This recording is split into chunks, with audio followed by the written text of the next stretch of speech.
ಅಧ್ಯಕ್ಷರೇ,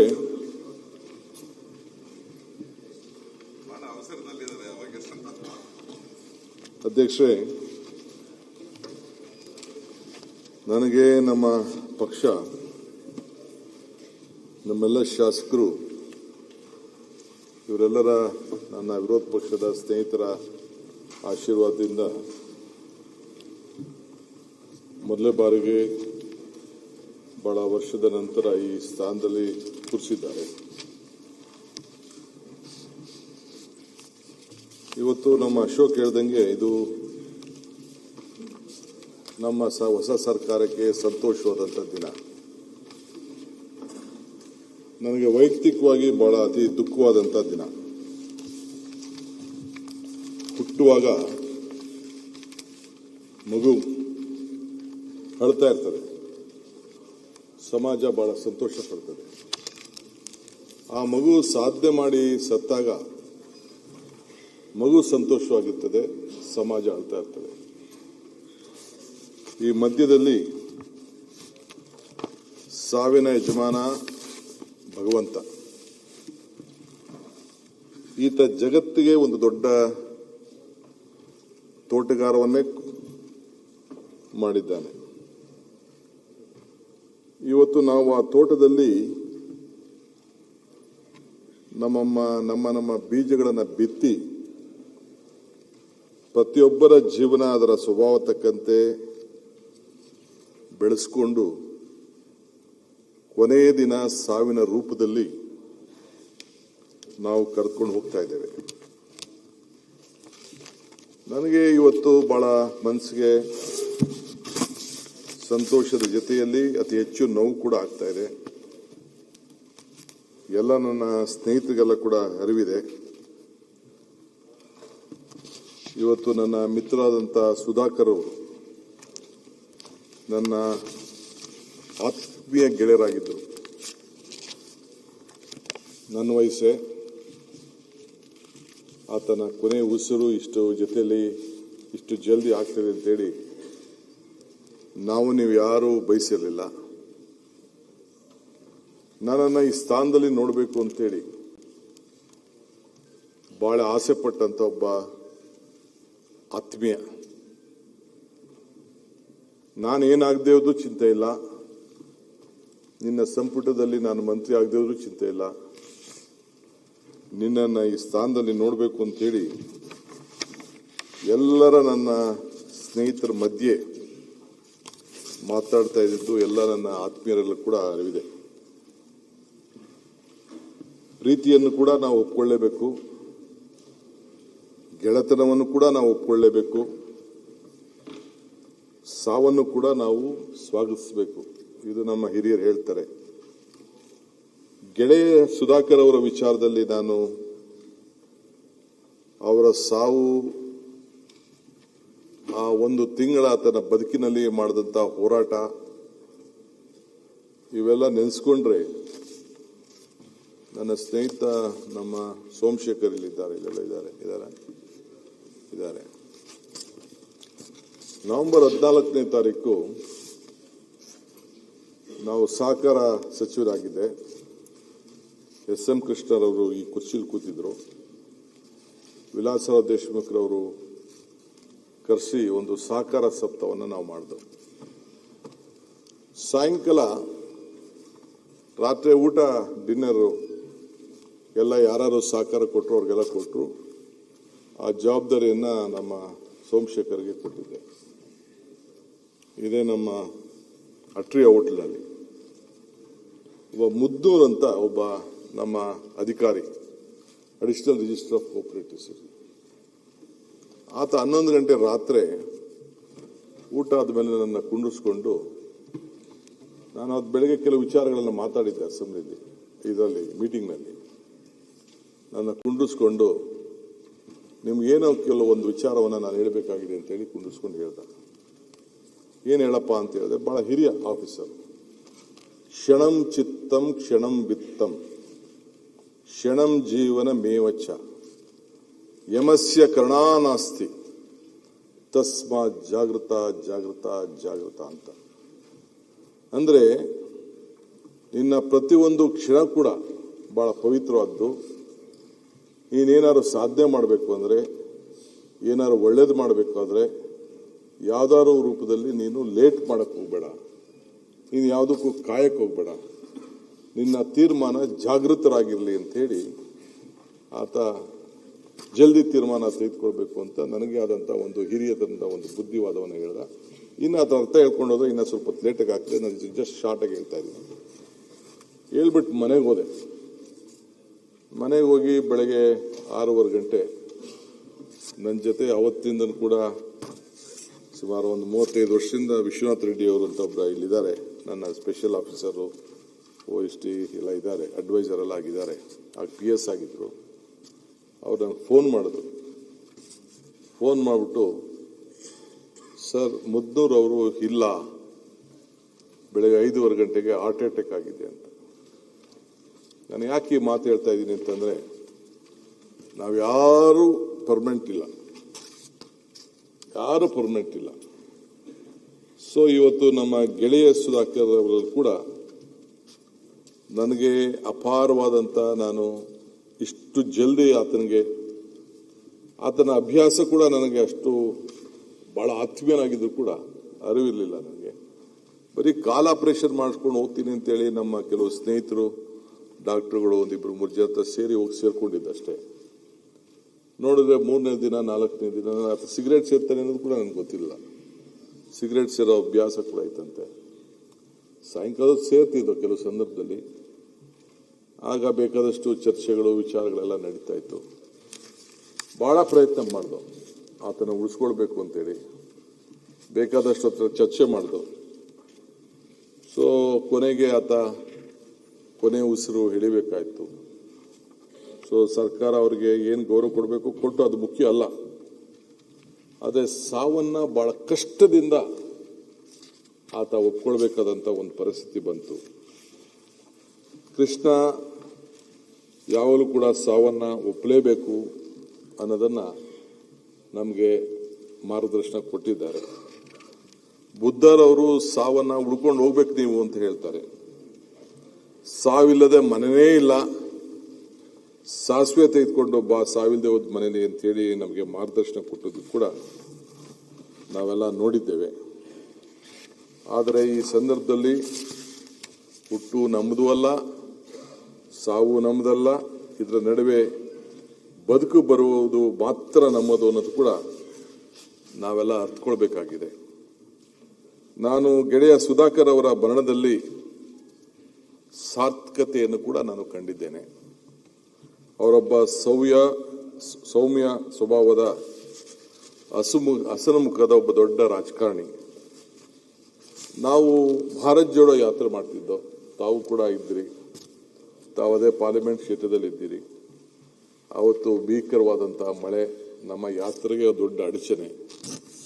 ಇಡೀ ತನ್ನ ಸೈನ್ಯವನ್ನ, ಕಾರ್ಯಕರ್ತರನ್ನ ಕಟ್ಕೊಂಡು ಆ ಜಿಲ್ಲೆಯಲ್ಲಿ ಎಲ್ಲರೂ ಕೂಡ ವಿಶ್ವಾಸಕ್ಕೆ ತೆಗೆದುಕೊಂಡು ಅವತ್ತು ರಾತ್ರಿಯಲ್ಲಿ ಪಟ್ಟಂತ ಶ್ರಮ ಇಡೀ ನಮ್ಮ ಕಾರ್ಯಕರ್ತರಿಗೆ ಒಂದು ದೊಡ್ಡ ಸಣ್ಣ ಕೋಮು ಜೈನ್ ಸಮುದಾಯ, ಏನ ಅವರ ಚಿಕ್ಕಪ್ಪ ಕೂಡ ಇದ್ರು, ಆತರು ಕೂಡ ರಾಜಕಾರಣ ಇದ್ರು, ರಂಗನಾಥ್ ಅವರ ಕ್ಷೇತ್ರದಲ್ಲಿ ಇವತ್ತು ಪ್ರತಿನಿಧಿಸ್ತಾ ಇದ್ರು.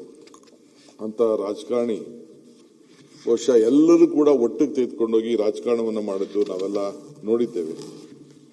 ಇವತ್ತು ಬಹಳ ದೊಡ್ಡ ಜವಾಬ್ದಾರಿಯನ್ನು ಹೊತ್ತು ಆ ಕಷ್ಟ ಕಾಲದಲ್ಲಿ ಇಡೀ ರಾತ್ರಿ ಅವನು ಪಟ್ಟಂತ ಶ್ರಮ, ಅದನ್ನು ನೆನೆಸ್ಕೊಂಡು ರಾಹುಲ್ ಗಾಂಧಿ ಅವರು ನನಗೆ ಫೋನ್ ಮಾಡಿ, ಇಲ್ಲ ನಾನು ಆ ಕುಟುಂಬದ ಜೊತೆ ಮಾತಾಡಬೇಕು ಅಂತೇಳಿ ನನ್ನ ಫೋನಿಂದನೇ ಅವ್ರಿಗೆ, ಕುಟುಂಬದವ್ರಿಗೆ ಮಾತಾಡಿ ಅವತ್ತು ಸಾಂತ್ವನ ಕೂಡ ಹೇಳಿದರು.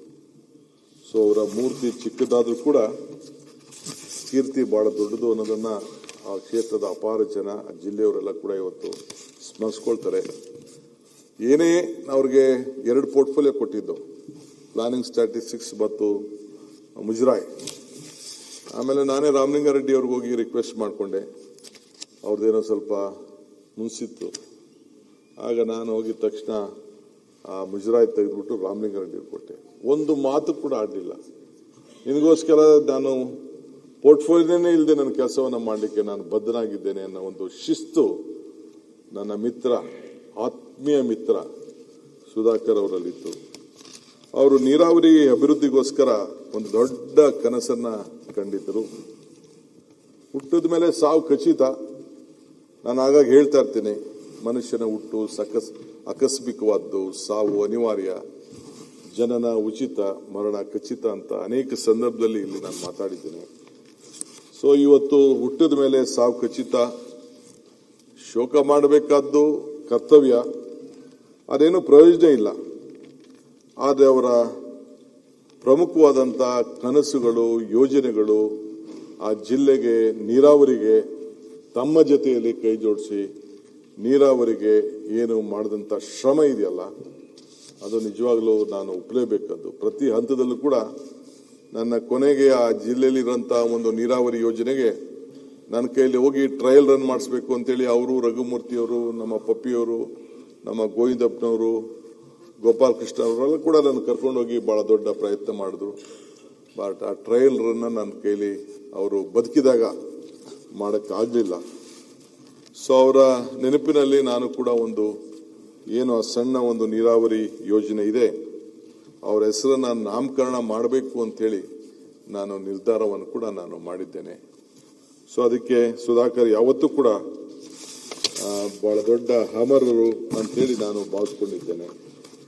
ಹಿರಿಯರು ಹೇಳ್ತಾರೆ, ಕೊರಗಲೇಕೆ ಮರಗಲೇಕೆ, ಹುಟ್ಟಿ ಬದ್ದದ್ದೇಕೆ ಹಳಲೇಕೆ, ಸುಖವೇ ಬರಲಿ ದುಃಖವೇ ಬರಲಿ, ರೋಗ ಭೋಗವೇ ಇರಲಿ, ಎಲ್ಲ ಹೊತ್ತು ಋಣ ತೆತ್ತು ಮುಂದಿನ ಪುಣ್ಯದ ಬೀಜ ಬಿತ್ತು ಅಂತೇಳಿ, ಹಂಗೆ ನನ್ನ ಆತನ ಸಾವಿನ ಯಜಮಾನ ಇವತ್ತು ಭಗವಂತ. ಈತ ಈ ಜಗತ್ತಿನಲ್ಲಿ ಅವರು ಮಾಡಿದಂಥ ಸೇವೆಯನ್ನ ಒಬ್ಬ ಮಂತ್ರಿ ಬಹಳ ಚಿಕ್ಕ ವಯಸ್ಸಿನಲ್ಲಿ ಅವ್ರ ಕುಟುಂಬ ಬಲ್ಲೆ, ಇವತ್ತು ಅವ್ರಿಗೆ ದೊಡ್ಡ ಅಪಾರವಾದಂಥ ಅಭಿಮಾನಿಗಳು, ಸ್ನೇಹ, ಅಜಾತ ಶತ್ರುವನ್ನ ರೀತಿಯಲ್ಲಿ ಬೆಳೆದಂಥ ಒಂದು ಸಣ್ಣ ಕೋಮು ಜೈನ್ ಸಮುದಾಯ ಇವತ್ತೆಲ್ಲ 1,000 ಇಲ್ಲ, ತಮಗೂ ಗೊತ್ತಿದೆ. ಆ ನನ್ನ ಸ್ನೇಹಿತ ಇವತ್ತು ಇಲ್ಲ. ಬಹುಶಃ ಅದಕ್ಕೆ ನನಗೆ ಬಹಳ ದುಃಖ ಈ ಸಂದರ್ಭದಲ್ಲಿ ನಾನು ಹಂಚಿಕೊಳ್ಳಲೇಬೇಕಾಗಿದೆ. ಈ ಮಧ್ಯದಲ್ಲಿ ನೀವು ಕೂಡ ಈ ಸಂತಾಪ ಸಂದರ್ಭದಲ್ಲಿ ಅನೇಕ ನಾಯಕರನ್ನ ಸ್ಮರಿಸ್ಕೊಳ್ಬೇಕಾದ್ದು. ವೀರಣ್ಣವರು ನಮ್ಮ ಮಾಜಿ ಮಂತ್ರಿ ಆಗಿದ್ದರು. ನಮ್ಮ ಪರಮೇಶ್ವರ್ ಅವರು ಅವತ್ತು ನಾನು ಚಿತ್ರದುರ್ಗದಲ್ಲಿ ಮೀಟಿಂಗ್ ಮಾಡ್ತಿದ್ದೆ. ನಾನು ಹೋಗಲೇಬೇಕು ಅಂತೇಳಿ ಅವತ್ತು ಭಾಳ ಆ ಸರ್ಕಾರದ ಗೌರವ ಅವರಿಗೆ ಸಲ್ಲಿಸಬೇಕು. 72ರಲ್ಲಿ ರಾಜಕೀಯವನ್ನು ಪ್ರವೇಶ ಮಾಡಿ 83ರಲ್ಲಿ ಕೊರಟಗೆರೆ ಕ್ಷೇತ್ರದಲ್ಲಿ ಮಾಡಿ ಒಂದು ಮಂತ್ರಿಯಾಗಿ ಕೆಲಸ ಮಾಡಿದ್ರು. ನಾನು ಇದ್ದಂಥ ಒಂದು ಮಂತ್ರಿ, ಬಂದಿಖಾನೆ ಮಂತ್ರಿ ಕೂಡ ಆಗಿದ್ರು, ಲಾಟ್ರಿ ಮಂತ್ರಿ ಕೂಡ ಇದ್ದರು. ಸೊ ಹೀಗೆ ಅನೇಕ ಸೇವೆಯನ್ನು ಮಾಡ್ಕೊಂಡು ಬಂದಂಥ ಅವರು ನಮ್ಮ ಉಗ್ರಪ್ಪನವರ ಮಾವ. ಅದೊಂದು ಅವ್ರ ಮದುವೆದೇ ಒಂದು ದೊಡ್ಡ ಇತಿಹಾಸ ಇದೆ. ಅವ್ರ ಮಗಳದು ಉಗ್ರಪ್ಪನವ್ರ ಮದುವೆ ಇಲ್ಲಿ ಅಸೆಂಬ್ಲಿಲಿ ಪಾಪ ಅವ್ರು ಉತ್ತರ ಕೊಡ್ತಾ ಇದ್ದಾರೆ. ನಮ್ಮ ಲೀಡರ್ಗಳೇ ಕರ್ಕೊಂಡೋಗಿ ಅವ್ರನ್ನ ಕಣ್ಣು ಮುಚ್ಚಿಸಿ ಉಗ್ರಪ್ಪನವ್ರಿಗೆ ಮದುವೆ ಮಾಡ್ತಾರೆ. ಅದೆಲ್ಲ ಇಲ್ಲಿ ಚರ್ಚೆ ಮಾಡೋದು ಬೇಡ. ಬಹಳ ದಕ್ಷತೆ, ಪ್ರಾಮಾಣಿಕತೆ, ಅಭಿವೃದ್ಧಿ ಪರ ಚಿಂತನೆ ಮಾಡಿದಂಥ ಒಬ್ಬ ಶ್ರೇಷ್ಠ ರಾಜಕಾರಣಿ ವೀರಣ್ಣವರು. ಅವರು ನಿಧನರಾದರು. ವೆಂಕಟರಮಣಪ್ಪನವರು ಕೂಡ ನಾವೆಲ್ಲ ಜೊತೆಯಲ್ಲಿ ಇದ್ದು ಅವ್ರನ್ನೆಲ್ಲ ನಾವು ತೋಳ ತೋಳ ತೋಳ ಅಂತ ಕರಿತಾ ಇದ್ದವು. ಸೊ ಈಗ ಅವ್ರ ಮಗ ವೆಂಕಟೇಶ್ ಇವತ್ತು ಅವರ ನಮ್ಮ ಜೊತೆಯಲ್ಲಿದ್ದಾರೆ. ಮಂತ್ರಿಯಾಗಿ ಕೂಡ ಕೆಲಸವನ್ನು ಮಾಡಿದ್ರು. ಪಾವಗಡ ವಿಧಾನಸಭಾ ಕ್ಷೇತ್ರಕ್ಕೆ ಅವರು ಸಣ್ಣ ಕೈಗಾರಿಕೆ, ರೇಷ್ಮೆ, ಜವಳಿ, ಕಾರ್ಮಿಕ ಸಚಿವರಾಗಿ ಕೆಲಸವನ್ನು ಮಾಡಿದಂಥ ಒಬ್ಬ ಶ್ರೀಮಂತ ನಾಯಕ. ಇವತ್ತು ಆ ಕುಡಿಯೋ ನೀರಿಗೆ ಬಹಳ ದೊಡ್ಡ ಹೋರಾಟವನ್ನು ಮಾಡಿಕೊಂಡು ಬಂದಂಥವ್ರು. ಸೊ ಚೆಕ್ ಡ್ಯಾಮ್ಗಳನ್ನು ನಿರ್ಮಿಸಿ ಅವರು ಕೂಡ ಅಪಾರವಾದಂಥ ಸೇವೆಯನ್ನು ಮಾಡಿ ತುಮಕೂರು ರಾಯದುರ್ಗ ರೈಲ್ವೆ ಯೋಜನೆಗೆ ಬಹಳ ಪ್ರಮುಖವಾದಂಥ ಪಾತ್ರವನ್ನು ವಹಿಸಿದರು. ಸೊ ಕೃಷಿ ನನ್ನ ವೃತ್ತಿ, ರಾಜಕೀಯ ನನ್ನ ಪ್ರವೃತ್ತಿ ಅಂತೇಳಿ ಅವರು ಮಾತಾಡೋದನ್ನು ನಿಮಿಷ ತಮ್ಮಣ್ಣ ಸ್ವಲ್ಪ ಡಿಸಿಪ್ಲಿನ್ ಇರಬೇಕು. ಮತ್ತೊಬ್ರು ನಮ್ಮ ಹಿರಿಯರಂತ ಶ್ರೀ ರಾಮಚಂದ್ರೇಗೌಡರು, ಅವರು ನನ್ನ ಸಂಬಂಧಿಕರು ಅಧ್ಯಕ್ಷರೇ. ಅವರು ಕಾರ್ಪೊರೇಟರ್ ಆಗಿ ಬೆಂಗಳೂರು ನಗರದ ಕಾರ್ಪೊರೇಟರ್ ಆಗಿ ಅವರು ಕೆಲಸ ಮಾಡ್ತಾ ಇದ್ರು. ನಾನು ವಿದ್ಯಾರ್ಥಿ ನಾಯಕರಾಗಿದ್ದ ಅವರು ನನಗೆ ಅವರು ಬಲ್ಲರು. ಅವರ ಕುಟುಂಬದಲ್ಲಿ ನಮ್ಮ ರಿಲೇಷನಲ್ಲೇ ಮದುವೆ ಮಾಡ್ಕೊಳ್ಳೋಕ್ಕಿಂತ ಮುಂಚಿತ ಕೂಡ ನಾನು ಅವ್ರಿಗೆ ಬಲ್ಲೆ. ನಾನು ಸ್ಟೂಡೆಂಟ್ ಲೀಡರ್ ಆಗಿದ್ದಾಗ ಅವರು ಕಾರ್ಪೊರೇಟರ್ ಆಗಿ ಭಾಳ 4-5 ಬಾರಿ ಅವರು ವಿಧಾನ ಪರಿಷತ್ಗೆ ಪ್ರವೇಶ ಮಾಡಿದಂಥವ್ರು. ಅವರು ಕೂಡ ಭಾಳ ಸಜ್ಜನಿಕೆ, ವಿಶೇಷವಾಗಿ ಯಡಿಯೂರಪ್ಪನವ್ರಿಗೆ ಯಾವಾಗಲೂ ಕೂಡ ಒಂದು ದೊಡ್ಡ ಬಲಗೈ ಬಂಟರಾಗಿ ಅವತ್ತು ಅವರು ನಿಂತ್ಕೊಂಡಿದ್ರು. ಸುಮಾರು 50 ವರ್ಷಗಳ ಕಾಲ ಅವ್ರದ್ದು ದೊಡ್ಡ ಒಂದು ಸೇವೆ ನಾವ್ಯಾರು ಕೂಡ ಮರೀಲಿಕ್ಕೆ ಸಾಧ್ಯ ಇಲ್ಲ. ಅವರ ಜೀವನ ಬಹಳ ಸರಳತೆಯ ಜೀವನ. ನಾವೇ ಅವರ ಬದುಕಿನಲ್ಲಿ ಯಾವತ್ತೂ ನ್ಯಾಯ, ನೀತಿ, ಸೇವೆ, ಮಾರ್ಗದರ್ಶನ ಗಮನದಲ್ಲಿ ಇಟ್ಕೊಂಡು ಅವರ ಬದುಕನ್ನು ಮಾಡ್ತಿದ್ರು. ಇವತ್ತು ನಾನು ಆಗಲೇ ಹೇಳಿದ್ದೇನೆ, ಬಹಳ ಶಿಸ್ತಿಗೆ, ಪ್ರಾಮಾಣಿಕತೆಗೆ ಹೆಸರಾದಂಥವ್ರು. ಕರ್ನಾಟಕ ಈಗಾಗಲೇ ಹೇಳಿದ್ದೇನೆ, ಅವರ ಬಿಜೆಪಿ ಪಕ್ಷವನ್ನು ಕಟ್ಟಲಿಕ್ಕೆ ಇಡೀ ರಾಜ್ಯ ಅವರ ನಾಯಕರುಗಳ ಜೊತೆ ಪ್ರವಾಸವನ್ನು ಮಾಡಿ ಸತತವಾಗಿ 5 ಬಾರಿ ಅವರು MLC ಆಗಿ ಗೌಡರು ಬಹಳ ಸೌಮ್ಯ ಭಾವದ ರಾಜಕಾರಣಿ. ವೈದ್ಯಕೀಯ ಸಚಿವರಾಗಿದ್ದರು. ಆ ಮಧ್ಯದಲ್ಲಿ ಸ್ವಲ್ಪ ಏನೋ ಹೆಚ್ಚು ಕಮ್ಮಿ ಆಗಿ ರಾಜೀನಾಮೆ ಕೊಡಬೇಕಾದಂಥ ಒಂದು ಪರಿಸ್ಥಿತಿ ಬಂತು. ಒಂದು ದಿನನೂ ವೇಟ್ ಮಾಡಲಿಲ್ಲ. ಆರೋಪ ಬಂದಾಗ ರಾಜೀನಾಮೆ ಕೊಟ್ಟು ತನಿಖೆ ಎದುರಿಸಿ ಮುಕ್ತರಾಗಬೇಕು. ನಾನೇನಾದ್ರು ತಪ್ಪು ಮಾಡಿದ್ರೆ ಅದನ್ನು ಎದುರಿಸ್ತೇನೆ, ನನಗೆ ನೈತಿಕತೆ ಇದೆ ಅಂತ ಹೇಳಿ ನಾನು ಫೋನ್ ಮಾಡಿದ್ದೆ. ನಾನು ಬೇರೆ ಪಾರ್ಟಿದ್ರು ಕೂಡ ಧೈರ್ಯವಾಗಿರಿ, ಇದು ನೀವು ಆತುರವಾದಂಥ ನಿರ್ಧಾರ ತೆಗೆದುಕೊಳ್ಬೇಡಿ ಅಂತ. ಇಲ್ಲ, ನಾನು ಮನಸ್ಸು ಮಾಡಿದ್ದೇನೆ, ನಮ್ಮ ಪಕ್ಷ ಕೂಡ ಮುಜುಗರ ಮಾಡಲಿಕ್ಕೆ ನನಗೆ ಇಷ್ಟ ಇಲ್ಲ ಅಂತೇಳಿ ಕೂಡಲೇ ಅವರು ರಾಜೀನಾಮೆಯನ್ನು ಕೂಡ ಕೊಟ್ಟರು.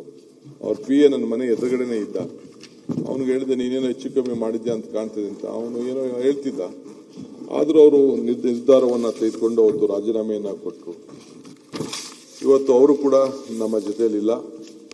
ಬಹುಶಃ ಅವರ ವಿಚಾರದಲ್ಲಿ ಅನೇಕ ಅವರ ಸ್ನೇಹಿತರುಗಳೆಲ್ಲ ನಮ್ಮ ಸಂಬಂಧ ಇದ್ದು ಕೂಡ ಅವರು ಮಾತಾಡ್ತಾರೆ.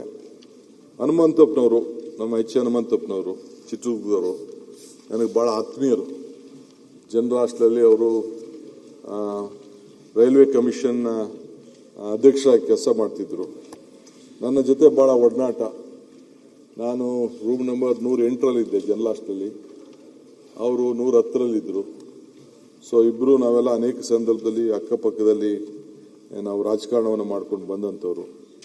ರಾಜೀವ್ ಗಾಂಧಿ ಅವರಿಗೆ, ಸೋನಿಯಾ ಗಾಂಧಿ ಅವರಿಗೆ ಮಾರ್ಗದರ್ಶನವನ್ನು ಕೊಟ್ಟಂಥದ್ದು ಅನೇಕ ಪಕ್ಷದಲ್ಲಿ ಸಂಘಟನೆಯಲ್ಲಿ ಮಾಡ್ಕೊಂಡು ಬಂದರು. ನಮ್ಮ ಚಿತ್ರದುರ್ಗದಲ್ಲಿ ನಮ್ಮ ಪಕ್ಷದ ಕಚೇರಿಗೆ ದೊಡ್ಡ ಒಂದು ಬುನಾದಿಯನ್ನು ಇಟ್ಟಂಥವ್ರು. ನಿಜಲಿಂಗಪ್ಪನವ್ರನ್ನ ಆಸ್ತಿಯನ್ನು ಖರೀದಿ ಮಾಡಬೇಕು ಅಂತೇಳಿ ಒತ್ತಿ ಸರ್ಕಾರಕ್ಕೆ ಒತ್ತಾಯವನ್ನು ತಂದಿದ್ದು ನಾನು ಸ್ಮರಿಸ್ಕೊಳ್ಬೇಕಾಗ್ತದೆ. ಇವತ್ತು ಅದ್ರ ಜೊತೆಲಿ ನಾವು ಇನ್ನೂ ಅನೇಕರು ಕೂಡ ಇವತ್ತು ಸೈಯದ್ ಯಾಸೀನ್ ಅವರು, ನಮ್ಮ ಜಾಫರ್ ಶರೀಫ್ರವರ ಅಳಿಯ, ನನಗೆ ಭಾಳ ಆತ್ಮೀಯರು. 3 ಬಾರಿ ಅವರು ನಮ್ಮ ಜೊತೆ ಶಾಸಕರಾಗಿದ್ದಂಥವ್ರು. ಅವರ ಧರ್ಮಪತ್ನಿ ನನ್ನ ಬಾಲ್ಯದಲ್ಲಿ ನಾವೆಲ್ಲ ಜೊತೆಗೆ ಒಂದೇ ಜಾಗದಲ್ಲಿ ಇದ್ದೋ. ಜಾಫರ್ ಶರೀಫ್ರವರು ನಮ್ಮ ಕನಕಪುರದಿಂದ ಲೋಕಸಭಾ ಸದಸ್ಯರಾಗಿದ್ದರು. ಆ ಕುಟುಂಬದಲ್ಲಿ ಅವರ ಜಾಫರ್ ಶರೀಫ್ ಅವರು ಹಿರಿಯ ಹಳಿಯಾಗಿ ಅವರ ಕುಟುಂಬಕ್ಕೆಲ್ಲ ಸಂದರ್ಭದಲ್ಲೂ ಕೂಡ ಮಾರ್ಗದರ್ಶನ ಮಾಡಿಕೊಂಡು ಬಂದಂಥವ್ರು.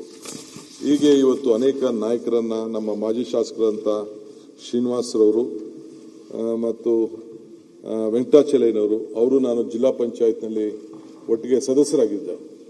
ಆಮೇಲೆ ಅವರು ಉಪಾಧ್ಯಕ್ಷರಾಗಿದ್ದರು, ನಾರಾಯಣಸ್ವಾಮಿ ಅವರು ಅಧ್ಯಕ್ಷರಾಗಿದ್ದರು. ಆಮೇಲೆ ಅವರು ಶಾಸಕರು ಕೂಡ ಆದರು. ನಾನೇ ಅವರ ಬೈ ಎಲೆಕ್ಷನಲ್ಲಿ ದೊಡ್ಡ ಹೋರಾಟವನ್ನು ಕೂಡ ಎಲ್ಲ ನಾನು ಮಾಡಿದೆ. ಆಮೇಲೆ KR ಶ್ರೀನಿವಾಸಯ್ಯನವರು, ಪುಟ್ಟರಂಗನಾಥ್ರವರು, ಈಗ ರೀಸೆಂಟಾಗಿ ನಮ್ಮ ಕೃಷ್ಣಪ್ಪನವರು ನಿನ್ನೆ ಕೂಡ ನಮ್ಮ ಜೊತೆ ಇಲ್ಲ. ಅದಾದಮೇಲೆ